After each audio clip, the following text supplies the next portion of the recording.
Thanks for tuning in to this episode of Mountain Sledder Garage. Today we're going to be talking about snowmobile tethers. Mostly we're going to be talking about Polaris tethers because Ski-Doo's had tethers come on their machines from the factory for a lot of years now. Arctic Cat started putting a tether on their machine back in I think 2019. Surprisingly, Polaris, which claims to have the #1 mountain sled, is the only one that hasn't put a tether on their machine until this model year 2022. But anyway, we're going to talk about tethers. There's a lot of different options out there. There's a couple different ways they work. The new magnetic tethers that's coming out are pretty nice. The traditional tether we've had for many, many years is just like this. There's a little button there that gets pushed when you put the tether on that clicks the switch inside. That little button there pushes on it. I have one here that we cut open just so you can see what's happening. So there's a button that this pushes when you put it on it, and it opens up the contacts there. You can see that contact there and there. So when the tether's on, it keeps those contacts apart, and when you pull the tether off, it contacts those, kind of like a kill switch, and kills your engine. So that's kind of a mechanical tether. We've had mechanical tethers for years. These new magnetic tethers are really nice because there's no moving parts in them. There's really nothing to corrode and you have to clean. There's just a little, like you can see, there's a magnet in there that the magnetic field opens and closes the circuit. So those are really nice. Polaris has a new magnetic tether that they're putting on their machine. So why a tether? So if we come over here, we're going to show this video. This is a video that's been on the internet for quite a while. The quality's not very good. It's probably been around for close to 15 years. We'll show this guy. This guy comes flying right here. You see him on his sled here. He comes flying up over, hits this little bump. Sled rolls over, and you can see right here, track lands on top of him. And his throttle gets pinned wide open with him underneath the sled. You can hear it going. You can kind of hear him screaming. And they get the sled off him. His arm's caught up under there in his track. His track was spinning, and you can see right there, the track spinning on his back just ripped his jacket to shreds and started cutting into his skin right there. So something you really don't want to have happen when you're out on a snowmobile. So tethers are kind of a must, kind of almost like wearing your seatbelts. It's one of those safety things you really shouldn't do without. We come back over here. This is kind of the traditional option. I bought one of these tethers from the dealer for this machine. When I bought this machine in 2020, the dealer told me not to buy it, that it was a piece of crap. It wouldn't last very long, and sure enough, it lasted maybe one season before it got all corroded inside and stopped working. So I really wouldn't recommend this side, although this kind of tether, although they're cheap, there's really no way to get inside of it and clean it. You just have to replace it. This tether from TKI, this is actually the Arctic Cat magnetic tether, but they've made a bracket for it. TKI makes this really nice cord. You plug straight into your Polaris snowmobile circuit for either your 800 Polaris or your 850 Polaris. So it's a direct plug and play thing. If you want to buy one of these Arctic Cat magnetic tethers, you can use it on a Polaris or an older Arctic Cat snowmobile. But when you buy this tether, if you buy this tether just from Arctic Cat, all you're going to get is this part right here, the actual tether itself and this. But it's got this different style plug on it that Arctic Cat I don't think sells, but there are a couple of companies on the internet that are selling this plug. They sell this cord part with the plug that comes in here that plugs into this part of the tether, so you can use this tether on a different snowmobile by just having this plug available. If you want to install the Arctic Cat magnetic tether on a Polaris or an Arctic Cat, you're going to need the electrical harness for it.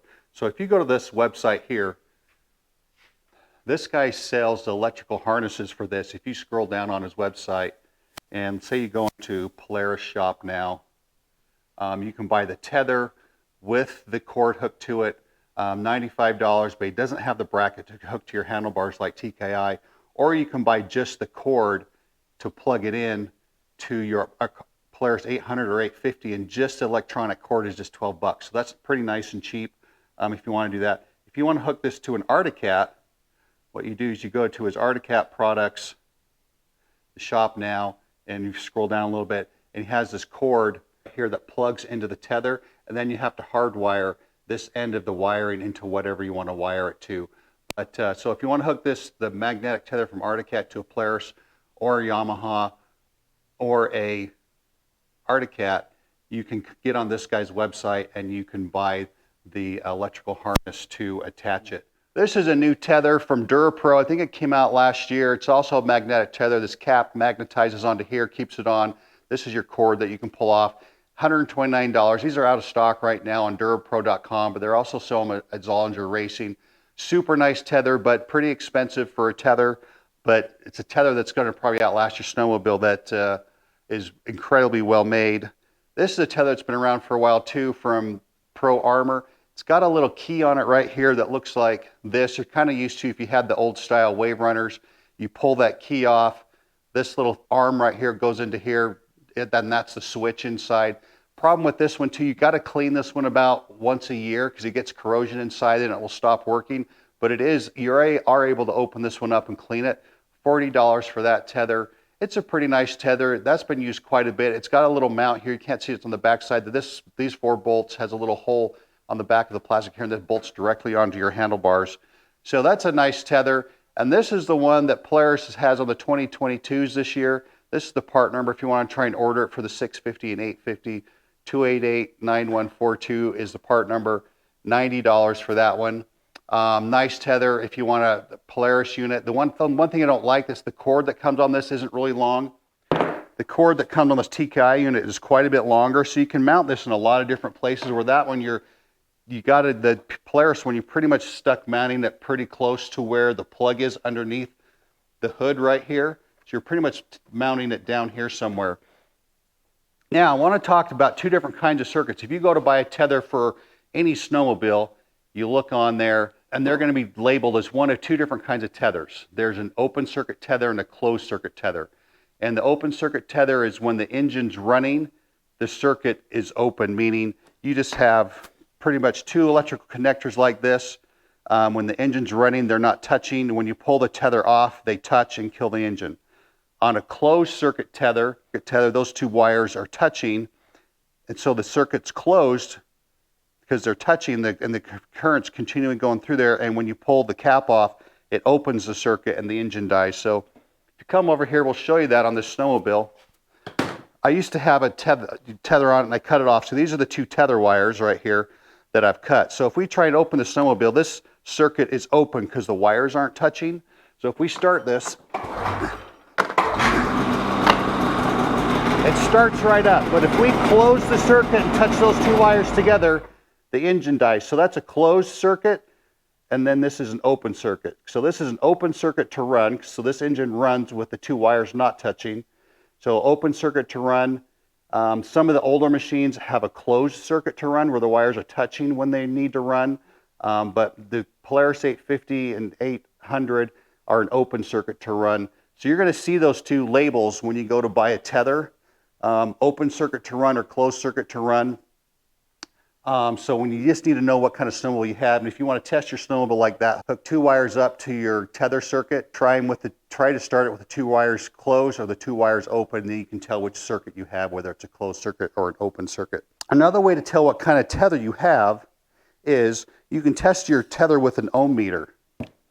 So we have our ohm meter here, and we're going to show you this one. If we hook the ohm meter up to both the wires that go to this, we'll just see if we get current through this circuit or not. So we'll be able to tell what kind of the circuit's closed because we have electricity flowing through here. And so if we put the cap on, which pushes this button down, you see the current disconnects and we go wide open. There's no current flowing through there. So this is a open circuit to run tether because right now the circuit is open. There's no electricity flowing through it. If we pull the cap off, we get current flowing through here again and the circuit's closed. And the same thing with this one. This one is also a open circuit to run tether that comes on the Arctic Cat. You can also put this on your Polaris 850. Now, there's one other thing I want to talk about as far as tethers go. Tethers aren't only to protect you on your snowmobile in the event that you come off and your snowmobile lands on top of you with the throttle pinned. It can protect those that are around you from getting hit by your snowmobile if your throttle becomes pinned and actually goes flying off as a projectile. In 2013, there was a lawsuit in Canada where someone was riding a snowmobile in a group, came off his sled, the throttle got pinned, and that snowmobile went and flew into someone else and hit them and injured them pretty severely. So the person that got hit sued the other person for not wearing their tether, and they actually won in court. and that person had to pay for all of their damages to their snowmobile and all their medical bills. It was actually a pretty significant lawsuit.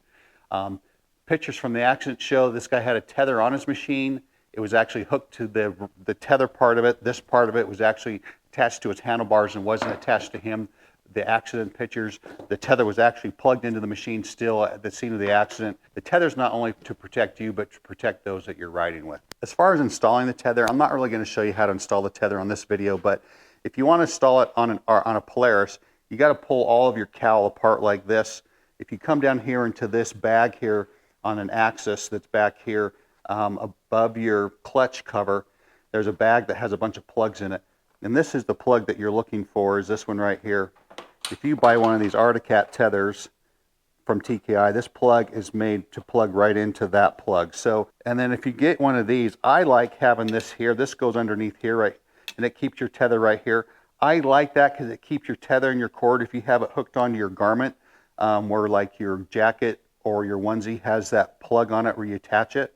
It keeps it right there out of the way from getting tangled around your handlebar. So I like having my tether right here and not down here on the console because it's easier to get tangled on my bars if it's down there. I like this kind of a mechanism here. I'm going to do something a little bit different this year to add to the videos as far as a kind of a little grading system I came up with to see if the products I review are kind of worth it for you guys, the viewers. And so I wanted to do it, we're going to do two things: cost versus benefit, cool factor of the item, the performance gained from it or what you get from it, is that worth the cost? And also, is this a must-have item? So with the tether, as far as must-have, I was going to say there's very few must-haves on these new snowmobiles because they're so good. A tether is an absolute must-have. So I'll give that 5 stars on the must-have part. On the performance part, this doesn't really give you any performance gains, so I'm just going to say it's not applicable here. So the NA. Cool factor, I mean, it's pretty cool to have a tether. You're kind of a dumbass if you don't. So you really want a tether on your snowmobile. So 5 stars on the cool factor part of it and 0 stars for dumbassness if you don't have a tether on your snowmobile. And then the last one, cost versus benefit. The cost of this is so small considered to the safety benefit you get for yourself and those you're riding around, that's a 5 out of 5 stars on the cost versus benefit. It's just as important as having your avalanche beacon on, your shovel, your probe, and your avalanche backpack. Glad you guys are enjoying these videos. Like them, subscribe to them, share them with your friends, share them on YouTube, share them on social media. I hope you guys are safe out there this winter, and see you next time on Mountain Starter Garage.